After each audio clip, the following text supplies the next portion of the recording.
복잡한 환상에 대한 말씀인데요. 제가 기계를 잘 못 다룹니다. 요즘은 다 책을 이제 그 인터넷으로 전자책을 많이 보잖아요. 저도 태블릿으로 웬만해서는 전자책을 많이 보는데 제가 가장 좋아하는 시간이 이제 커피숍에 가서 내가 좋아하는 성경 읽고 또 책 읽고 이게 저한테는 굉장히 아주 귀한 시간입니다. 근데 전자책을 읽다가 태블릿으로 그걸 나중에 닫게 되잖아요. 태블릿을. 근데 그걸 다시 켜게 될 때 또 앱을 누르고 또 책을 열어야 되고 이게 굉장히 번거롭더라고요.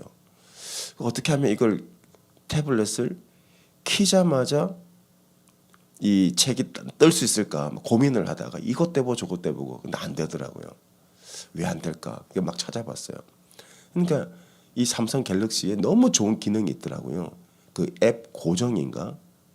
그런 게 있더라고요. 그래서 제가 그 다음부터는 앱을 고정시켜 놓고 해놓으니까 야 탭을 키자마자 책이 딱 뜨는 거예요.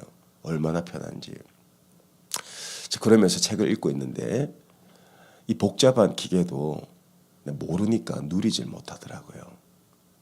여러분 하나님은 어떤 분이시냐? 우리가 말로 형언할 수 없는 분입니다. 그려낼 수도 없고요. 형상도 없으세요. 그렇기 때문에 그분을 잘 몰라요. 하나님도 우리가 아는 만큼 누립니다. 그분을 모르면 그만큼 누리지 못하는 거예요. 3주 동안 그 말씀을 통해서 우리가 은혜를 많이 받았어요. 저도 은혜를 많이 받았습니다. 창세기 말씀을 통해 우리를 향한 하나님의 뜻이 축복이라는 사실을 알게 되고 또 브라질에서 오신 선교사님이 그걸 또 풀어주시고 너무 감사한 시간이었어요. 근데 제 마음속에는 하나님이 이렇게 우리를 축복하기 원하시는데 왜 이렇게 우리의 삶은 어려울까? 그런 고민이 있었어요. 그런 고민 속에 이제 추수감사절 그 연휴 월요일이 시작된 겁니다. 눈을 떴어요. 일찍 떴어요. 그리고는 마음이 답답해서 혼자 나갔습니다. 새벽 일찍 나가서 성령께서 에스겔서를 펴라는 감동 주셨어요. 그냥 읽었습니다. 성령에 이끌려서. 그러다가 지난 주일 33장쯤에 들어가서 하나님이 이거 주시는구나. 아브라함의 축복을 주시기 원하는데 하나님이 주실 수 없는 이유가 있구나. 그걸 알게 된 거죠. 그게 바로 우리 안에 있는 우상과 은밀한 죄 때문에 주실 수가 없다는 걸 알게 됐습니다. 그때 이 에스겔서를 1장부터 성도들과 나눠야 되겠다. 그런 마음을 가지고 오늘 다시 특세를 시작하게 된 거예요. 자, 1장에 보게 되면 이 에스겔이 1장 1절에 30째 해. 그러니까 학자들마다 해석이 분분한데 저는 이렇게 봐요. 에스겔이 30살쯤에 부름을 받은 거예요. 대부분 그렇게 봅니다. 에스겔은 제사장이었습니다. 근데 지금 제사를 못 드리고 있어요. 왜 그렇습니까? 예배가 무너졌거든요. 바벨론의 포로로 끌려갔기 때문에 2차 포로 때 끌려갔다고 봐요. 근데 하나님이 에스겔에게 환상을 열어주시는 거예요. 환상을. 여러분 우리가 성령에 사로잡히게 되면 때로는 음성을 주시기도 하고 비전을 주시기도 합니다. 저도 여러 번 경험했어요. 이 환상. 근데 이 환상에 하나님이 뭘 보여주시냐면 하나님의 형상을 보여주세요. 자, 1장 1절 보겠습니다. 30째 해 넷째 달 초닷새 내가 그발강가 사로잡힌 자 중에 있을 때에 하늘이 열리며 뭘 보게 됩니까? 하나님의 모습이 보이더라. 여러분 하나님의 형상이 없습니다. 하나님이 영이시기도 하지만은 그나마 하나님의 형상을 본 사람이 모세 아닙니까? 모세도 등만 봤어요. 하나님은 그 누구에게도 하나님의 형상을 나타내지 않으셨습니다. 근데 가장 절망스러운 이 포로기 때 모든 인간들이 모든 하나님의 백성들이 소망을 잃어버리고 예루살렘 성벽은 불타고 성전도 무너진 이때에 하나님이 형상을 나타내셨다는 것은 중요한 의미가 있어요. 인생이 절망일 때 나를 바라보라는 거예요. 가장 힘들 때, 소망이 끊어졌을 때 우린 누구를 바라봐야 돼요? 상황을 보는 게 아니에요. 무너진 예루살렘 성벽을 바라보는 게 아니에요. 위를 보는 거예요. 하나님 바라보는 거예요. 그러면 소망이 생깁니다. 가장 절망스러운 때, 이스라엘 역사 가운데서 가장 힘들 때 하나님이 나타나셨어요. 에스겔에게 나를 바라보라. 하나님은 형상이 없으신데도 형상을 보여주셨어요. 왜 하나님의 형상 없으시냐? 하나님 영이시고 뿐만 아니라 그 어떤 형상으로도 하나님을 다 표현할 수가 없습니다. 말로 표현이 됩니까? 우리의 아름다운 미사 억으로 하나님을 수식할 수 있나요? 여러분 오늘 1장을 읽으셨는데 솔직히 무슨 말인지 모르겠죠. 당연히 모르죠. 이건 인간의 언어로 표현이 안 되거든요. 하나님의 형상이. 인간의 언어로 표현할 수가 없어요. 세상 그 어떠한 조각가나 예술가도 하나님을 그려낼 수가 없어요. 그렇기 때문에 1장에서 우리가 다소 이해하기 어려운 복잡한 말씀들이 있지만은 제가 잘 부족하지만 준비한 대로 말씀을 나누겠습니다. 이 하나님의 형상을 보게 되면 첫 번째 하나님 형상을 보여주시는데 이 하나님의 형상을 통해 우리는 하나님이 누구신지를 알게 되는 거예요. 우리가 하나님이 누구신지를 알아야 그분을 누릴 수 있어요. 아는 만큼 누립니다. 자, 그럼 하나님 어떤 분이신가? 자, 이 하나님의 형상은 첫 번째 에스겔이 환상을 보는데 네 사람의 얼굴을 봅니다. 자, 복잡하지만 중요한 부분만 제가 담고 가겠습니다. 10절 네 생물이 나타나요. 자, 5절 먼저 볼게요. 그 속에 네 생물의 형상이 나타나요. 네 생물. 이게 뭐 언어로 표현이 안 되는데 네 생물의 형상이 나타나는데 그 네 생물의 형상에 각각 이 얼굴들이 있는데 그게 10절입니다. 그 얼굴들의 모양은 이제 네 형상이 있기 때문에 네 생물이 있죠. 각각 얼굴이 있는 거예요. 근데 그 앞은 사람의 얼굴이고 그 오른쪽은 사자의 얼굴이고 왼쪽은 소의 얼굴이고 뒤는 독수리 얼굴이래요. 이게 하나님의 얼굴인데 이게 사람의 언어로 표현할 수 없지만 그나마 에스겔이 환상을 보고 표현한 겁니다. 이 얼굴을 보게 되면 사람의 얼굴이 나타나요. 왜 사람의 얼굴이죠? 여러분 창세기에 보면 하나님이 누구의 형상대로 사람 만드셨어요? 인간이란 존재는 이렇게 귀한 존재. 여러분 이렇게 귀한 존재라고 하나님의 형상대로 지으셨어요. 그러니까 사람의 얼굴이라는 것은 하나님은 인격이시라는 거예요. 하나님과 그래서 여러분들 하나님은 힘, 에너지가 아닙니다. 여러분 수단이 아니라고요. 하나님은 인격이세요. 그래서 우리는 하나님과 인격적인 교제를 해야 돼요. 하나님도 표정이 있으세요. 하나님도 슬퍼하시고요. 하나님도 분노하시고요. 하나님도 질투하시고요. 하나님도 염려하시고요. 하나님은 인격이세요. 그래서 여러분들이 신앙생활 하면서 하나님을 믿는다고 할 때 어떻게 믿어야 합니까? 하나님과 인격적인 교제 가운데 여러분 하나님을 누리시는 거예요. 하나님 인격이시다. 두 번째로 사자의 얼굴을 가지고 계세요. 사자는 누굽니까? 왕이죠. 이 땅의 왕. 하나님은 왕이시다. 그리고 소의 얼굴 당하면 뭐가 나오는 독수리 얼굴이죠. 독수리는 또 누굽니까? 하늘의 왕이죠. 그래서 하나님이 나타나셨는데 그분은 인격이시고 그분은 왕이시다. 역사와 우리 인생을 주관하고 통치하시는 그분은 왕이라는 거예요. 그래서 여러분 이렇게 생각해 보세요. 사자가 나를 지킨다. 하늘에선 독수리가 나를 지킨다. 그러면 얼마나 든든하겠어요.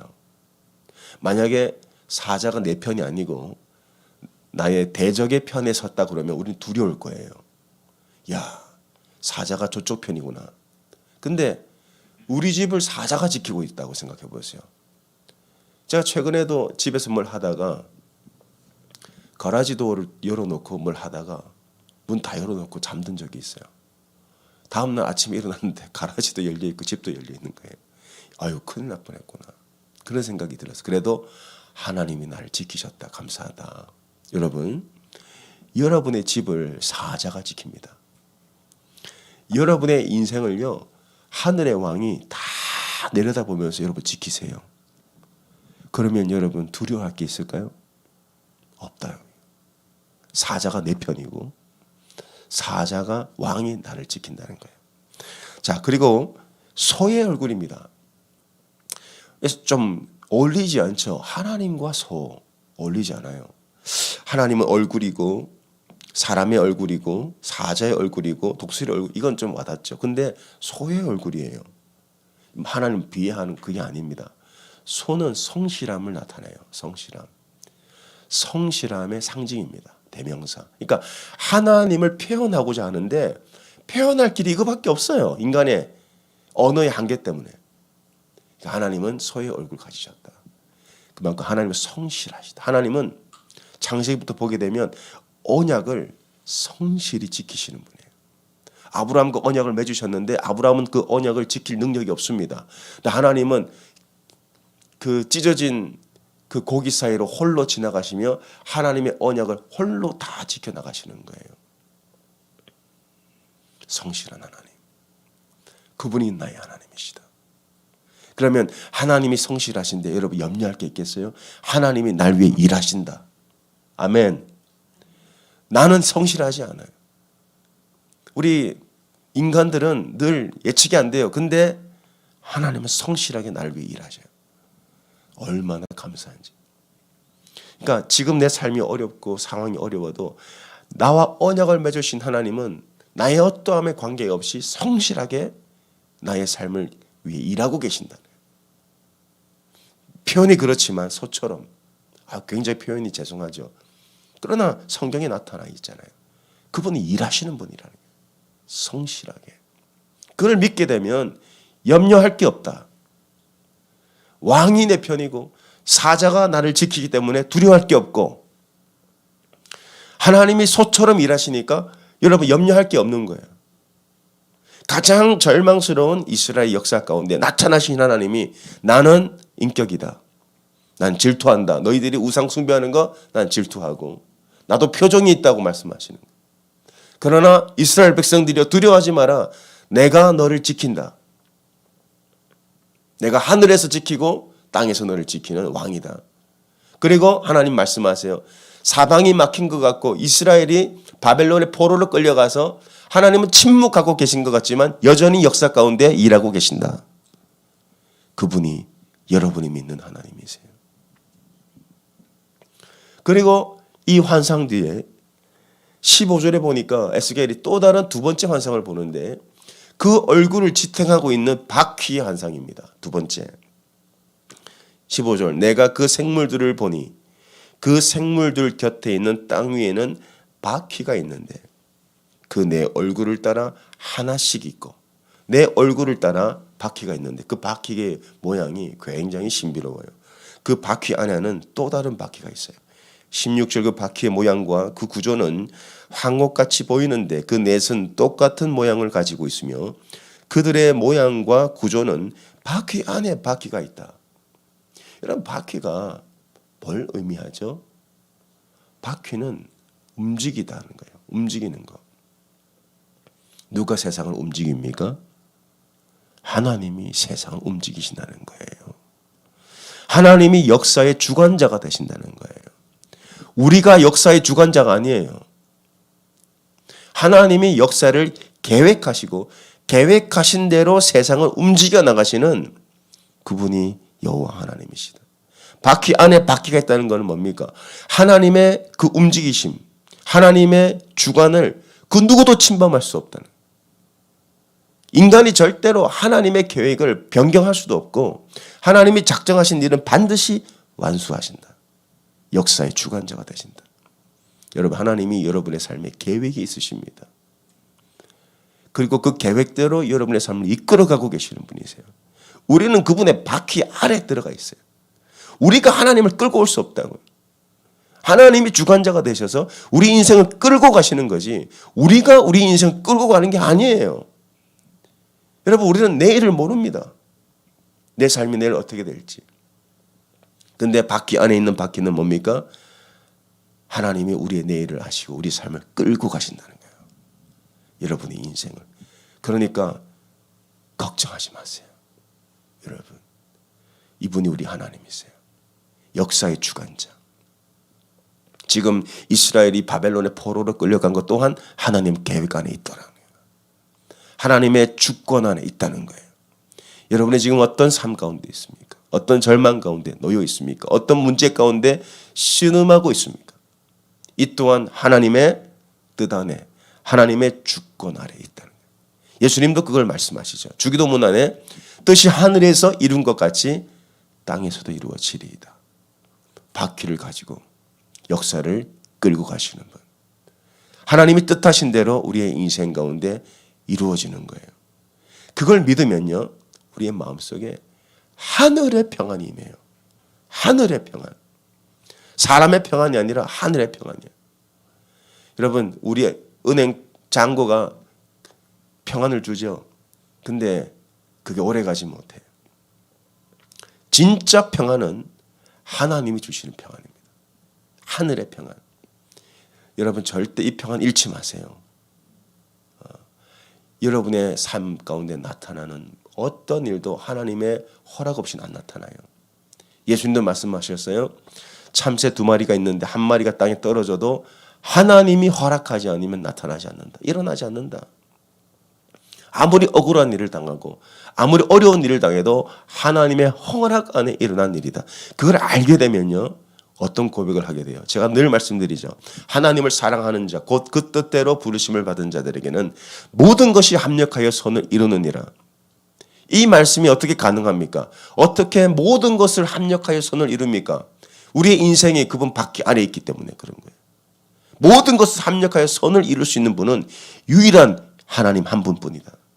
그러니까 에스겔에게 이 바퀴 한 상을 보여주시면서 지금 이스라엘이 포로로 끌려오고 예루살렘이 불타고 성전이 다 무너져도 하나님의 뜻 안에 있다는 거예요. 이게.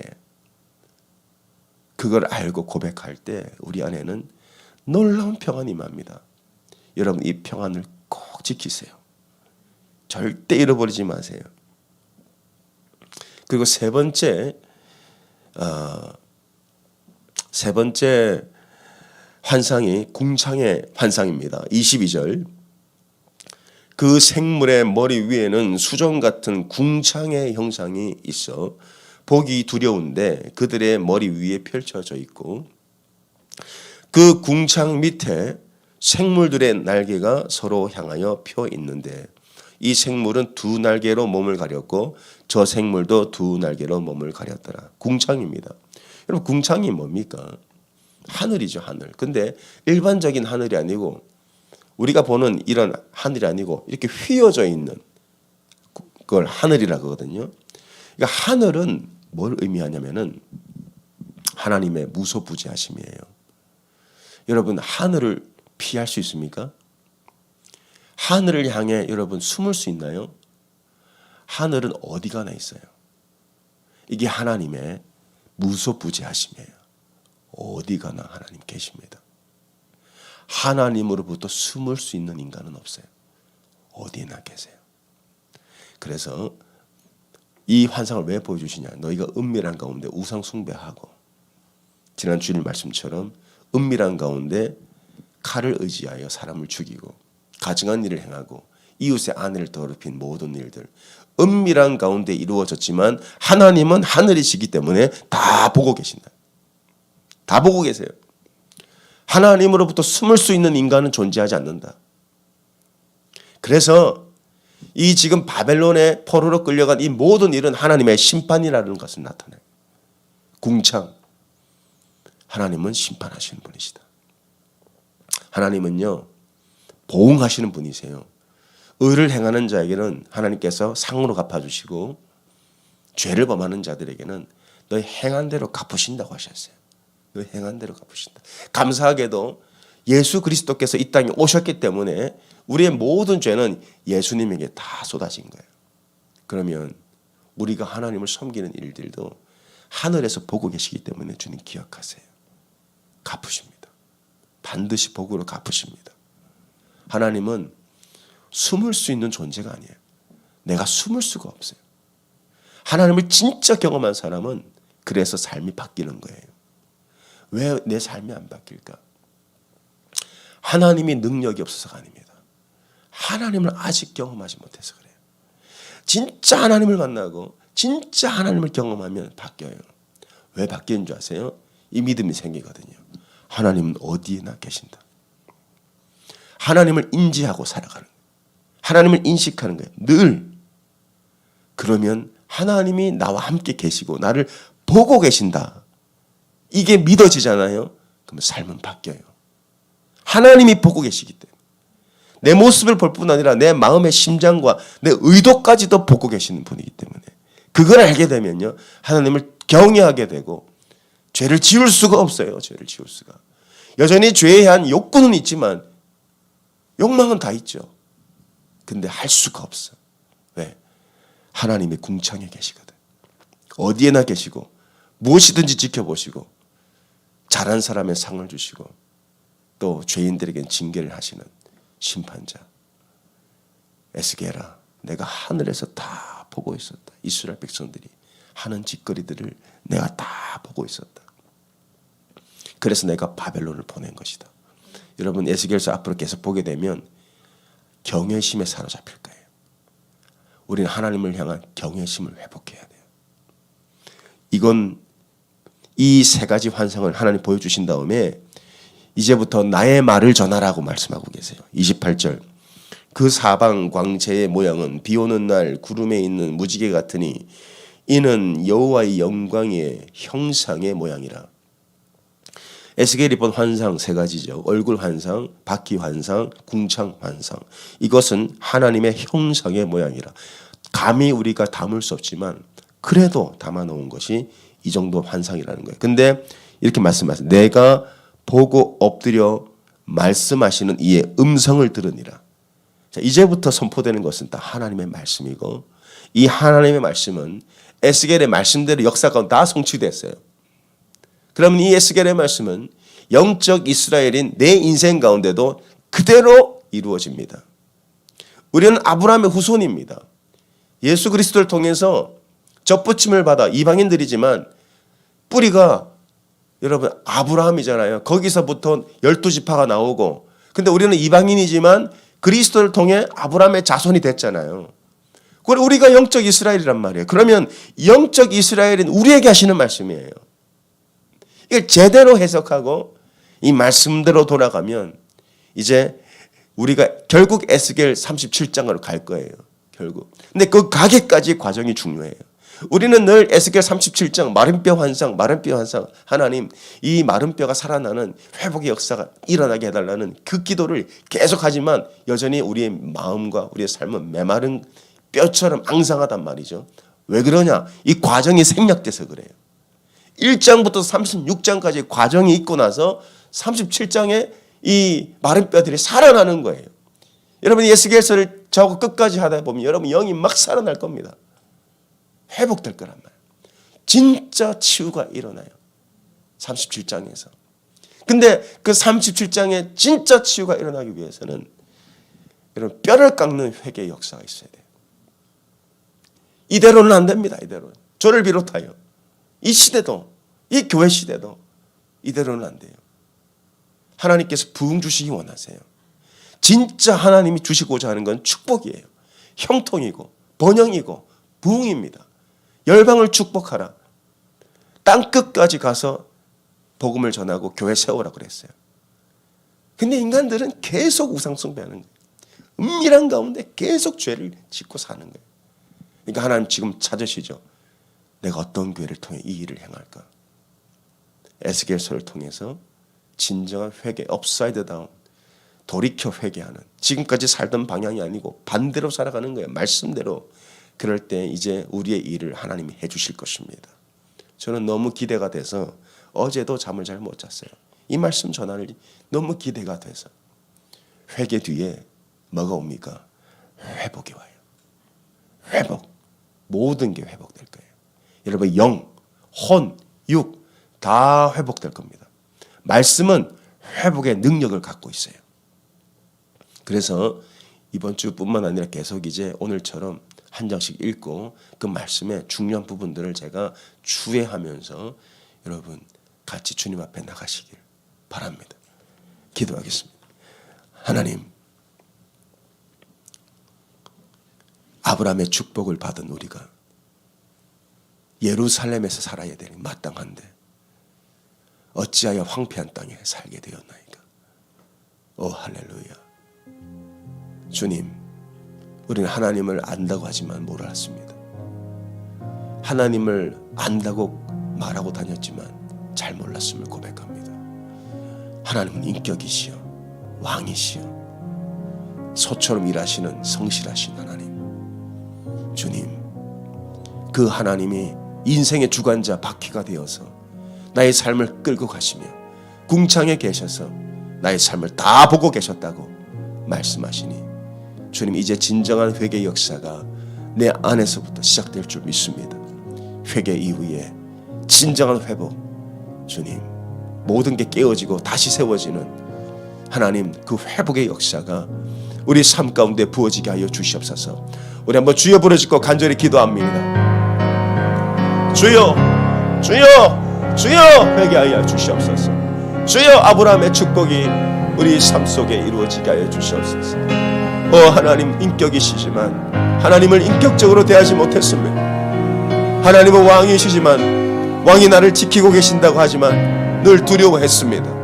하나님은 소의 얼굴을 가지셨지만 성실하게 일하시는 분이지만 늘 염려하고 살았음을 고백합니다. 하나님은 역사의 주관자가 되시는 바퀴같이 우리 삶을 끌고 가시지만 늘 우리는 근심하고 살았습니다. 하나님을 믿어드리지 못하고 하나님 의지하지 못하고 내가 주체가 되어서 내 삶을 끌고 가는 그러한 교만한 삶을 주님 앞에 고백합니다. 궁창에 계셔서 모든 걸 보고 계셨는데 마치 하나님이 없는 것처럼 살았던 우리의 모습들 주님 회개합니다. 성령께서 역사하여 주셔서 우리에게 말씀하여 주시옵소서. 이 말씀을 통해서 진정한 성령의 역사로 회복의 역사, 회개의 역사가 일어나서 에스겔 37장의 마른 뼈들이 살아날지어다. 할렐루야. 하나님 진정한 회개 이후에 마른 뼈가 살아나는 역사 주여 일어나게 될 줄 믿습니다. 마른 뼈가 살아나야 부흥이 일어납니다. 할렐루야. 주님 감사합니다. 이 모든 회개는 오직 말씀을 통해서만 일어난다고 하셨습니다. 주님 말씀 앞에 나갑니다. 주의 말씀으로 하나님 우리에게 음성을 들려주시면 그 말씀이 우리의 심장을 찔러 쪼개서 진정한 회개의 역사가 일어나게 하여 주시옵소서.